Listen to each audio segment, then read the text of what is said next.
You've watched Alyssa Milano light up screens for decades, from quick-witted sitcom beats to supernatural showdowns, but her latest photo series lands in a different register: high confidence, and unmistakably authored by her. It's not about shock. It's about control, craft, and a woman deciding exactly how she wants to be seen. Stay through the final frame. The closers ties the whole story together. The sequence opens just after dawn, when the sky is still a watercolor of coral and lavender. Alyssa steps to the shoreline in a saturated, modern swim set whose clean lines play beautifully against the soft light. The palette is punchy, but the design is disciplined and port of top, streamlined bottom, nothing fussy. One foot sinks into the wash as a wave curls in. She tips her chin toward the horizon and lets the breeze lift a few loose strands of hair. It's the first thesis of the gallery: suggestion over spectacle, presence over volume. The comments flood in: confident, electric, sunrise energy, and you can almost hear the quiet of the beach between shutter clicks. Midday shifts the canvas to a rooftop infinity pool framed by glass and skyline. Here she leans into architecture.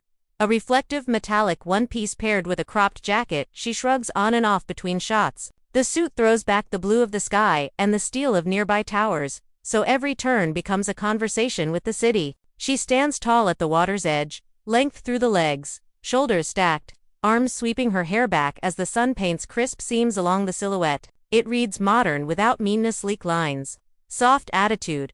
The third beat cools the palette in a marble-wrapped spa where steam does the styling. Alyssa reclines on a stone bench in a pearl-toned slip with liquid drape and delicate cutwork that reads as texture rather than reveal. A single pendant sits at the collarbone. Makeup keeps two glande fine fresh skin, lifted lashes, a polished neutral lip. The room hushed by steam, the fabric catching the light. The gaze a quiet yes. The frame lands like an exhale. Golden hour returns outdoors for a garden interlude. She layers an airy lace kimono over a sculpted swimsuit, the pattern throwing dappled shadows across pathstones and flower heads. Instead of posing hard, she moves slow steps, a turn, a laugh at something off camera, and the camera follows. This is where the styling shows its discipline: warm tones against greenery, minimal jewelry, barefoot ease. The message is as old as good portraiture: let the setting do half the work, let the subject do the rest. Night raises the stakes without raising the volume. On a private deck above city lights, Alyssa appears in a deep emerald satin set with fine architectural straps and a slim chain at the waist, then swaps in a glossy trench for wind and motion. She walks the length of the deck at an unhurried cadence. The hem breathes, the city flickers, and the camera keeps a respectful distance so the rhythm stays intact. Glamour isn't loud here, it's precise. The look owns time as much as space. Between setups, the candor turns polish into story. She jokes with the crew when a breeze insists on a retake, resets a cuff with a practiced hand, sips water, stretches, returns to mark. Didn't think I'd lean this bold? She grins between frames. But it feels like me. Those little beats work. Play, reset through the gallery and make the confidence feel earned, not performed.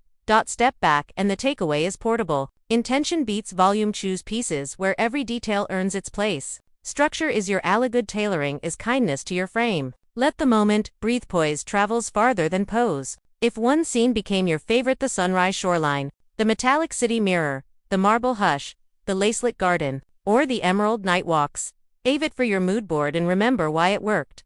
Authorship over approval, design over distraction, confidence that doesn't need to shout to be heard.